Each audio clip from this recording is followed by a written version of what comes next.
Bonsoir. Le général français Philippe Morillon, commandant des casques bleus en Bosnie, a décidé de rester dans la ville musulmane de Srebrenica, encerclée par des Serbes.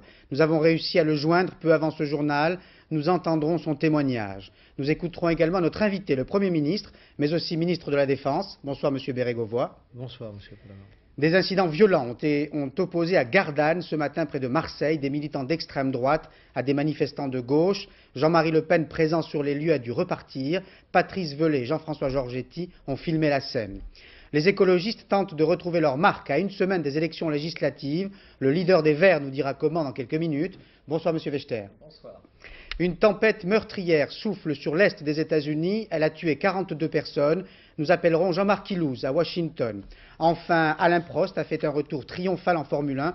Il a gagné sa première course de l'année sur Williams-Renault en Afrique du Sud. Je vous propose donc, avant d'écouter le général Morillon, de nous rendre dans la région de Srebrenica, une ville musulmane de Bosnie orientale, assiégée et affamée par les Serbes. La situation est de plus en plus catastrophique pour la population. Philippe Rochaud. La survie pour les 80 000 personnes prises au piège de Srebrenica dépend de l'arrivée de ce convoi de l'ONU dans l'enclave musulmane encerclée par les Serbes. Voilà 5 jours qu'il était bloqué sur la rive serbe de la Drina en attendant d'avoir accès à Srebrenica, encerclé et pilonné par les forces serbes et où se trouve toujours le général Morillon. À 11 h ce matin pourtant, ce convoi de 23 véhicules qui transportent 125 tonnes d'aide humanitaire avait reçu le feu vert des forces serbes pour pénétrer dans la ville.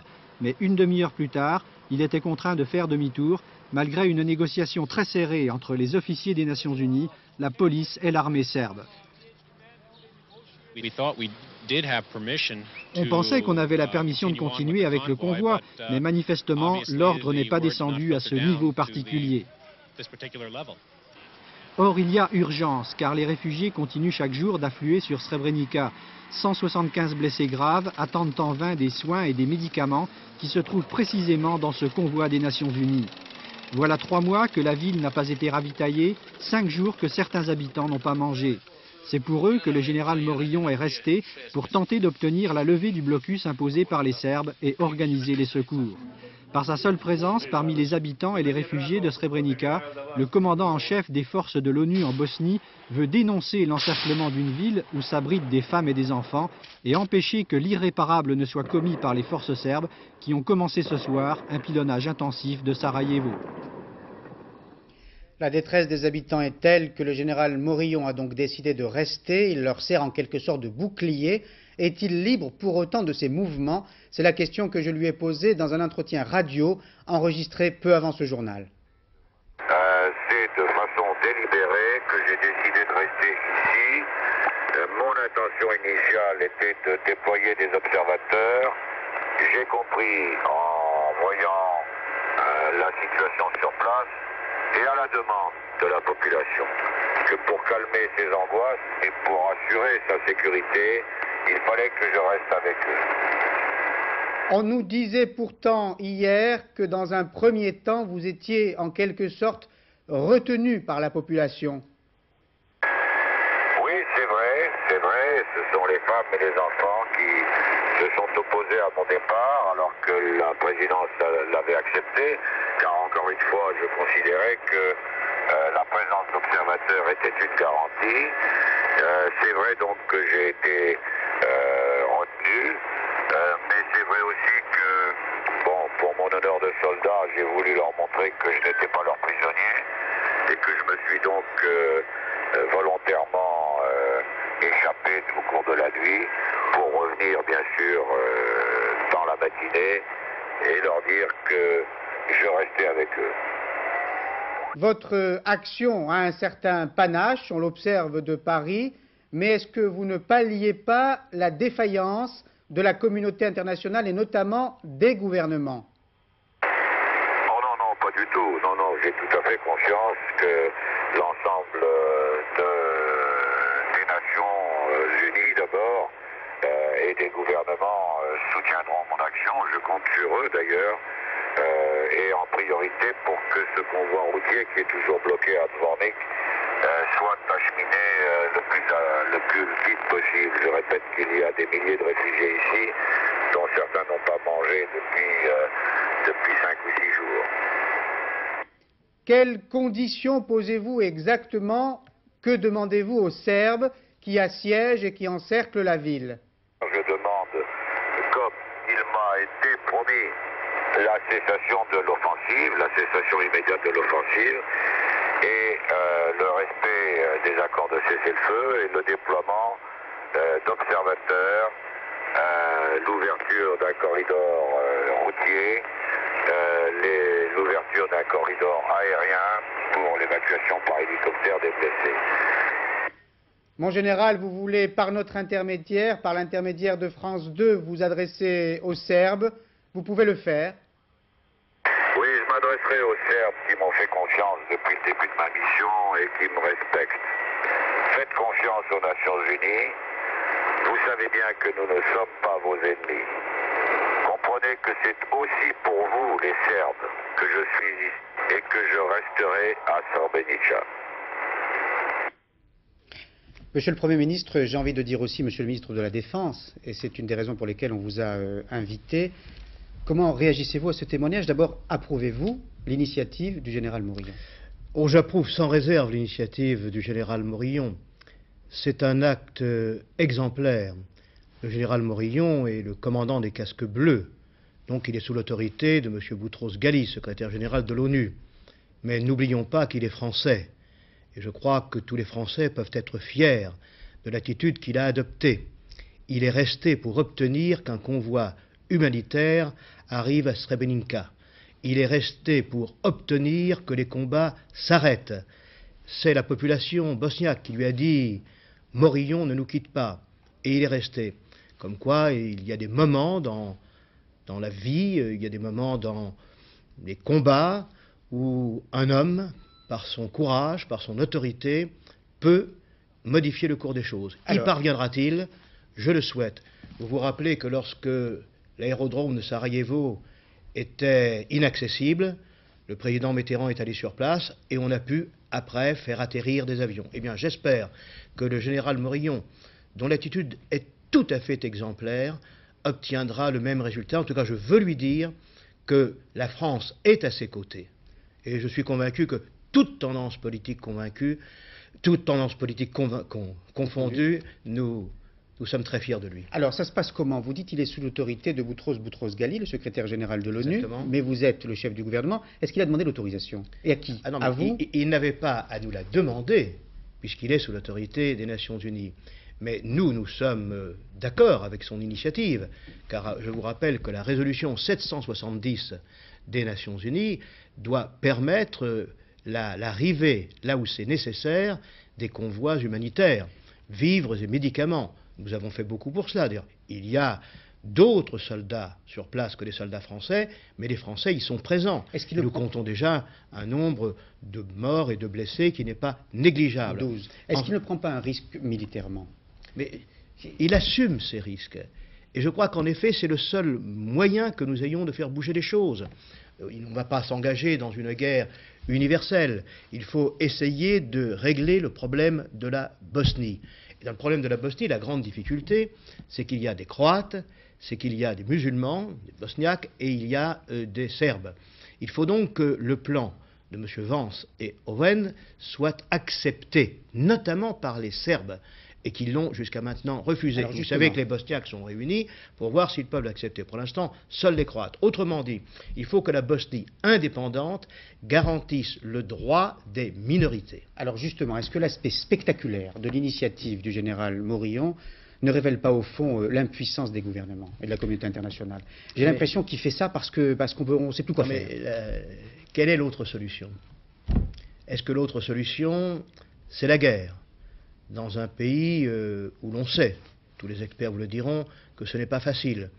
Ou est-ce que ce n'est pas par l'action diplomatique que nous pouvons parvenir au résultat que nous souhaitons tous? Car la tragédie yougoslave bouleverse tous les esprits, et moi je n'accepte absolument pas cette purification ethnique, ces viols, ces camps. Il faudra qu'il y en ait qui rendent des comptes à la justice internationale. D'ailleurs, il y a un tribunal pour cela. Et pour le reste, je crois qu'il faut aujourd'hui que nous disions à M.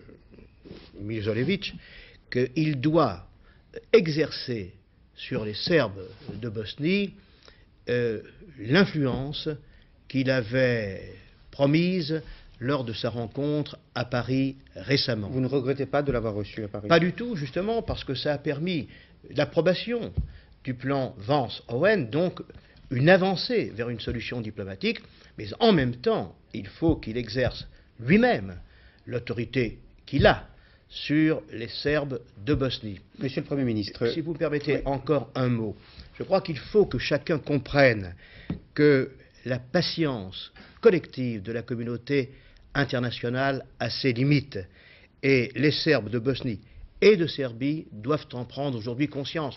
C'est la signification profonde que je donne au geste du général Morillon, à son attitude courageuse. Une dernière question, Monsieur le Premier ministre. Imaginons ce qui peut malheureusement se passer. Le général Morillon nous a dit à l'instant qu'il restera dans la ville si les Serbes n'exaucent pas son vœu. S'ils ne le font pas, s'ils bombardent, est-ce que la prochaine étape ne sera pas inévitable, dans la mesure où il représente quand même l'ONU, la communauté internationale? Est-ce qu'il ne faudra pas des sanctions plus rudes? La communauté internationale aura à prendre ses responsabilités. La France, comme tous les autres pays, s'est toujours placée sous le mandat des Nations Unies.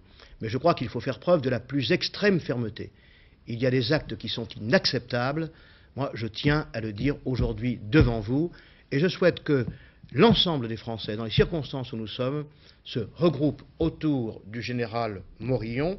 Et je répète une fois encore, il faut que le président Milošević prenne en compte cette nécessité de faire arriver dans cette ville le convoi humanitaire qui est attendu. Sinon, intervention armée éventuellement? Votre propos est très sévère. Donc sinon, il appartiendra à la communauté internationale d'en décider, mais je crois qu'on ne pourra pas laisser les choses aller comme elles vont aujourd'hui. Merci, Monsieur Bérégovoy. En France, la campagne électorale a été marquée par de violents incidents ce matin à Gardanne, près de Marseille. Jean-Marie Le Pen s'était rendu sur place pour soutenir le candidat du Front National. Il n'était pas seul. Son service d'ordre était imposant et a voulu s'imposer. Résultat, bagarre et blessés. 18 militants d'extrême droite ont été interpellés avant d'être relâchés. Patrice Velay et Jean-François Georgetti étaient sur place. Certains le disaient avec des fleurs ce matin. D'autres avaient choisi la matraque, le Front National. Pour quelques injures de trop, le service d'ordre de Jean-Marie Le Pen est intervenu sans contrôle.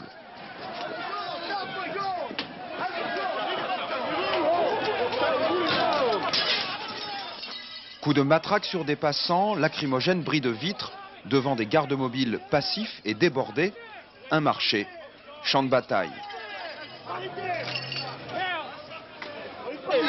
Mais qu'est-ce que c'est ça?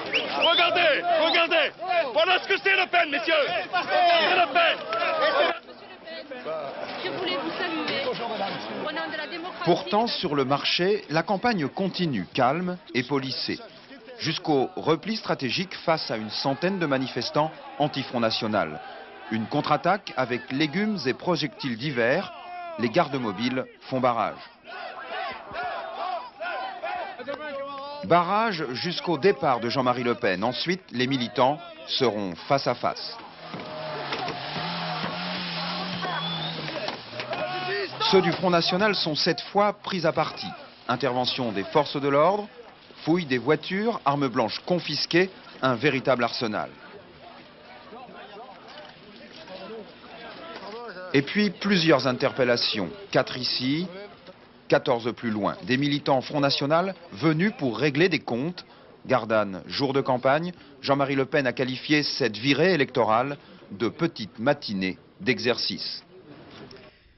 Monsieur Bérégovoy, ne craignez-vous pas que la campagne se durcisse? Je crois qu'on ne peut pas accepter que des militants d'un parti quel qu'il soit disposent d'armes et de moyens de combat, surtout s'il s'agit d'un exercice. Et je voudrais mettre en garde l'ensemble des Français contre la tendance à la violence. Le débat démocratique doit garder toute sa dignité. Aujourd'hui, telle ou telle catégorie sociale, une formation politique aujourd'hui, emploie la violence comme moyen d'expression. C'est tout à fait intolérable. Et je crois qu'au moment où nous sommes, et quel que soit le résultat des élections, il nous faut toujours préserver les chances de dialogue entre les Français. C'est en tout cas comme ça que je vois la vie politique, et c'est bien ainsi que je demande à mes concitoyens de se comporter. Antoine Wechter, un mot. Moi, je crois que la violence est en effet inacceptable. Inacceptable parce que la démocratie, c'est précisément d'abord le débat. Et le débat, s'il doit se développer sereinement, s'il doit exister, et s'il peut exister une nation, c'est bien parce que les gens acceptent une règle du jeu. Et la règle du jeu, elle ne peut pas être remise en cause à coups d'armes blanches ou à coups de matraque. C'est pas possible. Merci. Un autre incident moins grave, heureusement, s'est produit dans le Lot-et-Garonne. Tous les bulletins de vote et professions de foi des candidats aux législatives dans ce département, à l'exception de ceux de Villeneuve-sur-Lot, ont été détruits la nuit dernière par un mystérieux commando agriculteur 47. Les candidats ont à peine 36 heures pour les réimprimer et ont droit à un avertissement de la part de ce commando. Il pourrait s'attaquer à eux directement, je les cite, si rien n'est fait pour l'agriculture. On va se détendre un instant en suivant Alban Mikosi et Bruno Giraudon dans le département si tranquille de Haute-Loire. Là, ni matraque, ni bagarre, ni destruction de bulletins de vote. Et pourtant, les candidats sont si contrastés. L'un se réclame de Dieu et l'autre... Province chrétienne s'il en est, la Haute-Loire a d'abord cru à un canular. Ulla, ancienne porte-parole des prostituées, candidate ici. Saint-Jean n'en revient pas. Et pourtant tout le monde la connaît. Marie-Claude Perronnet-Masson est animatrice d'une radio locale, disons, associative. Dans sa campagne, l'adversaire est tout désigné. Jacques Barrot, qu'elle qualifie de petit tyran. C'est pas de l'anti-Barrot, c'est pour la démocratie et le respect de l'individu en Haute-Loire. On a visité des villages, on a vu des gens, c'est véritablement scandaleux. Ici, les gens sont pris comme des otages au moment des élections et le reste du temps, on s'en fiche royalement. En 15 jours, Ulla et sa suppléante ont parcouru la région avec passion, visité tous les hameaux. Ainsi, Grassac, le village type, 150 habitants, et partout le même accueil. Personne. Pas franchement d'hostilité, plutôt une indifférence polie. Au café, Ulla tente de convaincre avec application, mais sans grand succès.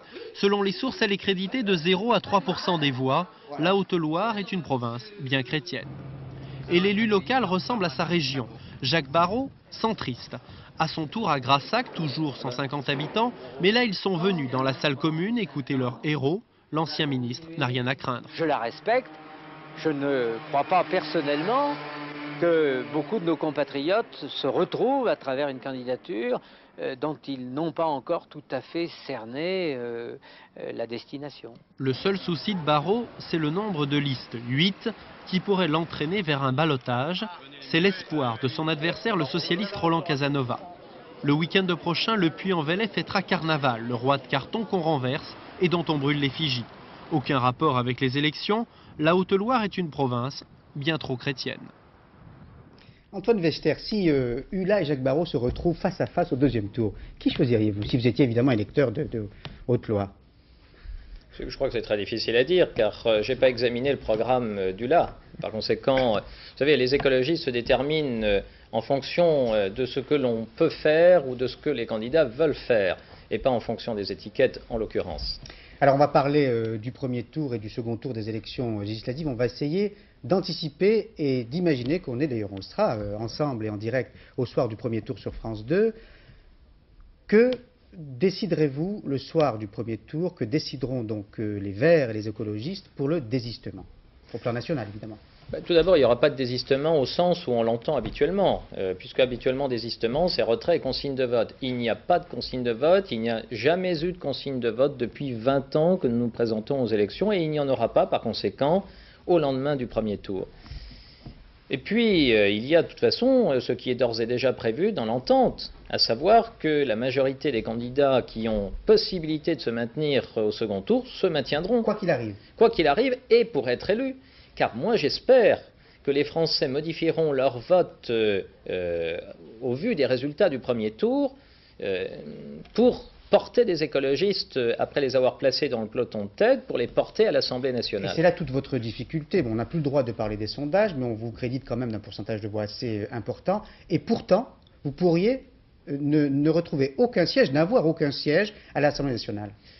Oui, je crois que c'est la projection que l'on peut faire à l'heure actuelle. Mais on sait bien qu'en 1988, alors que l'on donnait 350 socialistes d'élus au soir du premier tour, il n'y en a eu que 220 à l'arrivée. C'est-à-dire que les Français ont refusé qu'il y ait une assemblée à majorité écrasante.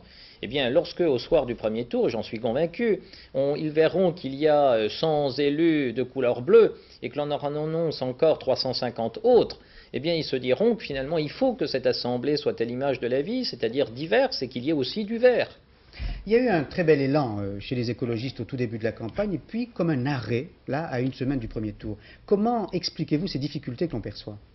Oh, la campagne, elle se fait, mais vous savez, nous sommes très actifs dans nos circonscriptions respectives. C'est un mode de scrutin par circonscription, il faut être présent sur le terrain. Nous sommes très engagés, mais nous réalisons aussi des opérations ensemble. Je crois qu'il y a surtout une difficulté aujourd'hui. La difficulté, c'est d'abord de faire comprendre qu'il y a un certain nombre de candidatures qui n'ont rien à voir avec l'écologie, bien qu'elles s'en réclament. Et ensuite, c'est de faire voter des gens qui, devant l'impasse représentée par le chômage, l'aggravation de la crise environnementale, ils se disent finalement les hommes politiques vont rien y changer. À cela, moi, je voudrais dire que le bulletin de vote, oui, il ne va pas changer la vie, en tout cas pas à lui seul, mais il y contribue fortement. Antoine Wechter, les écologistes ne vont pas gouverner tout seuls si un jour ils ont un nombre suffisant de voix, on est d'accord ? Le paysage politique est tel qu'il faut nécessairement une coalition. Je pense que la pensée écologiste sera majoritaire un jour, mais elle ne sera pas nécessairement exclusivement portée par les écologistes. Donc voilà, pas pour l'instant. Pas pour l'instant. Donc voilà, est-ce que c'est pas ça qui explique le trouble de certains de vos électeurs? Ils ne savent pas aujourd'hui avec qui vous voulez un jour gouverner, puisqu'il faudra une coalition. Mais la méthode, je l'ai indiqué à plusieurs reprises, d'abord il faut que nous soyons représentés à l'Assemblée nationale, puis ensuite c'est sur la base d'un contrat. Le contenu de ce contrat, nous l'avons défini autour de 4 axes: démocratiser la France, réconcilier l'économie avec l'homme et la nature, et c'est en particulier toute la logique de la redistribution de la durée du travail plutôt que celle d'une relance d'une croissance à tout prix. C'est ménager le territoire, et puis enfin faire de la France véritablement un acteur en faveur de la paix, mais par une stratégie de développement. Voilà 4 chantiers que nous proposons aux Français, 4 chantiers que nous proposons, le cas échéant, à des partenaires éventuels, et c'est sur cette base-là qu'un contrat peut se constituer. Très concrètement, si le RPR et l'UDF gagnent les élections, s'ils reprennent un peu ces chantiers-là, s'ils vous font cette proposition, vous gouvernez avec eux ? J'ai le sentiment que cette probabilité est aujourd'hui très faible, en tout cas très faible pour la période 93-95. Et je ne crois pas que, alors que tout le monde a les élections présidentielles dans sa perspective, et ce qui signifie que très vraisemblablement, d'une part, avec une assemblée très large, enfin une majorité écrasante, annoncée en tout cas par les sondages, et d'autre part, cette perspective-là, je n'ai pas le sentiment que ce que nous souhaitons qu'il se réalise puisse se réaliser. J'ai plutôt le sentiment qu'on sera dans une situation d'immobilité pendant 2 ans. C'est d'ailleurs curieux, tous les ténors de toutes les formations mènent cette campagne législative en pensant, je reprends votre terme, à l'élection présidentielle. Vous serez candidat? Vous aussi? Je serai candidat à la candidature, puisque vous savez qu'il y a des primaires organisées à l'intérieur des Verts pour désigner cette candidature en principe à l'automne. Et je serai effectivement candidat à cette candidature, mais de manière tout à fait démocratique. Par conséquent, ça signifie, contrairement à d'autres formations où l'on sait d'ores et déjà qui sera l'élu, chez nous on ne le sait pas, mais je soutiendrai bien entendu, si je ne suis pas candidat, la candidature désignée par les Verts. Merci Antoine Wechter, on se retrouvera le 21 mars en direct sur France 2 pour la soirée électorale. Et demain, nous recevrons dans ce même journal et en direct l'ancien président de la République, Valéry Giscard d'Estaing. En Amérique du Nord, les habitants de 12 États se terrent chez eux. Ils redoutent la tempête de neige qui s'est abattue sur la côte est du pays et qui a tué 42 personnes. L'état d'urgence a été décrété sur tout le littoral. Écoutons notre envoyé spécial permanent à Washington, Jean-Marc Ilouz. Des vents de 160 km/h, 50 tornades dans la seule journée d'hier, et c'est surtout en Floride que la tempête du siècle, comme on dit ici, a été la plus meurtrière. 18 victimes recensées et des centaines de milliers de foyers sans électricité. Inquiétude, désespoir de cette jeune maman, on ne l'a pas laissée partir à la recherche de sa petite fille, toujours introuvable. Produit de la rencontre hors saison de masses d'air froid venus du nord et d'air chaud d'origine tropicale, l'ouragan a progressivement dévasté toute la côte est des États-Unis. Jamais l'hiver n'avait frappé si tard et si fort à Atlanta. Incroyable, le tonnerre pendant une tempête de neige. J'avais jamais vu ça depuis que j'ai quitté le Kansas. Et partout, autoroutes paralysées, voyageurs immobilisés dans les aéroports, et maniement de l'appel obligatoire pour sortir de chez soi. Washington n'aura eu que 30 cm de neige et beaucoup de verglas. Calfeutré à la Maison-Blanche, le président Clinton a conseillé aux Américains de se méfier du vent plus encore que de la neige. Ce soir, l'ouragan va franchir la frontière canadienne. Les aéroports vont réouvrir progressivement à Philadelphie et Washington. Le danger est passé, mais le bilan économique sera lourd. Ouragan tueur, bombardement météorologique, le vocabulaire apocalyptique utilisé par les médias américains aura au moins eu dans la région de Washington un effet positif. Les automobilistes sont rachetés chez eux.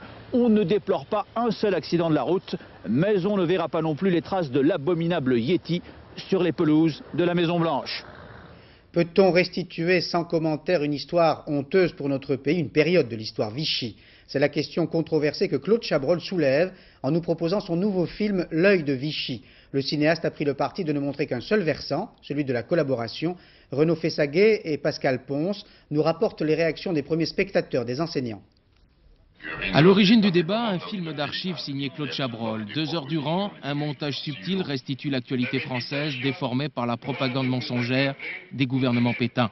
L'œil de Vichy, c'est ce qu'ont vu et subi au cinéma les Français de 40 à 44. Des images brutes, parfois insupportables de mauvaise foi, lorsqu'elles font l'éloge de la collaboration ou de l'antisémitisme. Pire, lorsqu'elles montrent ces gamins libres et heureux, pendant qu'au Veldiv, des milliers d'enfants juifs sont envoyés à la mort. Un film qui dérange parce que le commentaire y est rare et que les archives ne sont jamais innocentes. Chabrol, est-ce que vous ne croyez pas que les jeunes, avec ce film, vont avoir une vision idyllique d'un Pétain paternaliste, défenseur de la France? En fait, plus que la banalisation, c'est l'incompréhension que craignent les professeurs chez leurs jeunes élèves. Il faut soit je sais pas, bon, leur faire un cours, sinon un cours d'histoire, les préparer quand même, leur donner un peu plus de repères historiques, bon, leur expliquer le parti pris du metteur en scène qui montre les images, bon, pratiquement sans commentaire. Il faut bien comprendre le projet au départ, qui est de montrer ce que Vichy voulait montrer de soi-même, ce sur quoi Claude Chabrol a bien insisté, mais à part ça, il me semble tout à fait intéressant. Il faut prendre cette distance. Tout le problème du film est là. En occultant la résistance, De Gaulle et les camps, Claude Chabrol parie sur la maturité du spectateur et sur son intelligence historique. J'espère que ça remet les idées en place par rapport à une grande majorité de gens qui n'ont pas à se battre la culpe. D'ailleurs, cette culpabilisation, c'est Pétain qui nous l'a fabriquée. Tous les ans à Noël, qui nous expliquait qu'il fallait expier nos fautes. L'œil de Vichy est peut-être un film trop ambitieux, mais c'est un œil qui s'ouvre enfin sur une période sulfureuse. Alain Prost est très content et de lui, et de Williams, et de Renault. Il a fait, il est vrai, un retour triomphal en Formule 1 en gagnant le Grand Prix d'Afrique du Sud. Ayrton Senna est content de sa 2e place et l'Anglais Mark Blundell n'est pas mécontent de sa 3e place sur Ligier Renault. Laurent-Frédéric Bollet. Prost et Senna sur la première ligne, il n'y a pas de secret, c'est le retour du grand duel et la promesse d'une lutte au sommet. Senna qui ne rate pas son envol et prend d'emblée la tête, Prost lui se fait enfermer et c'est chaud dans le peloton, Damon il effectue un tête-à-queue, tandis que pour Michael Andretti, la course est déjà finie, dur pour les nouveaux. En tête, la lutte est superbe entre Senna, Schumacher et Prost, 3 voitures différentes dans la même seconde, le spectacle est intense. Prost qui passe à l'attaque une première fois et double Schumacher. Ensuite, c'est le face-à-face avec Senna, une passe d'armes terrible et très chaude. Prost qui trouve finalement l'ouverture au 24e tour. Les changements de pneus ne bouleversent pas la hiérarchie, Prost contrôle Senna à distance. Senna qui s'accroche avec un impétueux Schumacher, c'est l'abandon pour l'Allemand. Du coup, c'est la Ligier Renault de Mark Blundell qui prend la 3e place, le renouveau pour l'équipe française. Malgré un orage en fin de course, Alain Prost n'a donc pas manqué son retour sur un circuit qui a une histoire. C'est sûr que c'est génial quoi, ce que j'ai fait. Et... Enfin, je l'ai fait surtout parce qu'une équipe entière m'a fait confiance. C'est presque un anniversaire, ça fait 10 ans qu'avec Renault, on s'est séparés ici, sur le même circuit en Afrique du Sud. Donc 10 ans après, on gagne ensemble, c'est un peu émouvant. Émouvant mais prévisible, Prost est parti pour dominer la saison, mais aucun faux pas ne lui sera permis. Alain Escoubet tient à saluer 3 autres champions, le Suisse Alex Zülle qui a remporté la course Paris-Nice, la Française Patricia Chauvet qui a pris la 3e place du slalom spécial en Norvège et le Français Pierre Camara, médaille d'or du triple saut au championnat du monde d'athlétisme à Toronto. Il avait porté l'an dernier le maillot jaune du Tour de France, ça lui a donné des idées. Le Suisse Alex Zülle a gagné aujourd'hui Paris-Nice après avoir dominé ses rivaux toute la semaine. On craignait pour lui dans l'étape du col d'Aise contre la montre. Il n'en a rien été. Il a réalisé le meilleur temps devant les Français Laurent Bezeau et Jean-François Bernard. Au classement général, Bezeau est d'ailleurs deuxième et Pascal Lans troisième.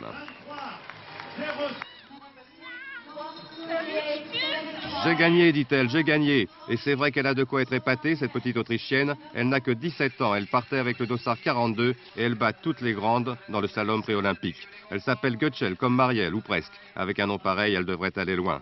Dans le même slalom, Patricia Chauvet a pris la 3e place. Avec elle, Merle, Montillet, Cavagnou. Côté fille pour Lillehammer, on est paré. J'ai gagné, pense-t-il en tremblant de toute sa carcasse. Il faut dire que l'émotion est intense et que l'effort a été rude. Au bout de l'élan, 17,59 m, 4e performance en salle de tous les temps. Et surtout un titre de champion du monde. Le Français Pierre Camara n'en revient pas et nous non plus. On regarde donc une deuxième fois pour être sûr qu'on n'a pas rêvé.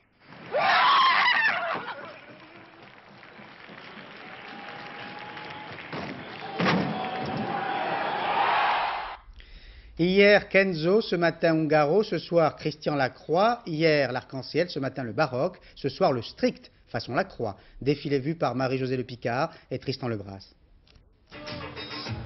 En manteau très long, tout bleu marine, tout noir, comme des étés noirs, comme des messagers nocturnes, comme les chevaliers du guet.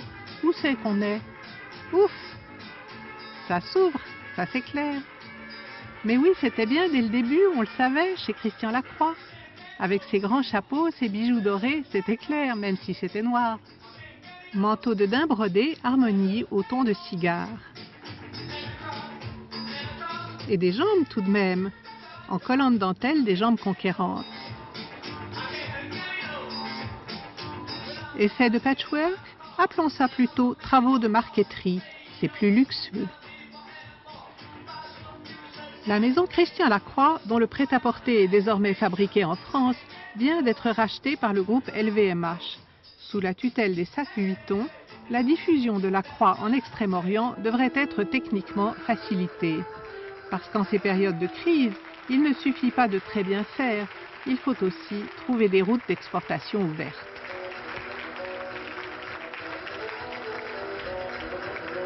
Fin de collection, fin de journée. Pour le soir, des Amazones en noir, corsetées, chapeautées, avec des bijoux d'or et des collerettes plissées. Des séductrices en transparence. Et dans les belles histoires, il y a toujours un baiser au vainqueur. Nathalie Riouet, James Bond, Charlotte Rampling, Catherine Sellac et Ève Ruggieri, voilà votre programme de la soirée, beau programme sur France 2. Je vous retrouve demain à 20 h avec notre invité Valérie Giscard d'Estaing. Bonne soirée ciné sur France 2, à demain 20 h, bonsoir.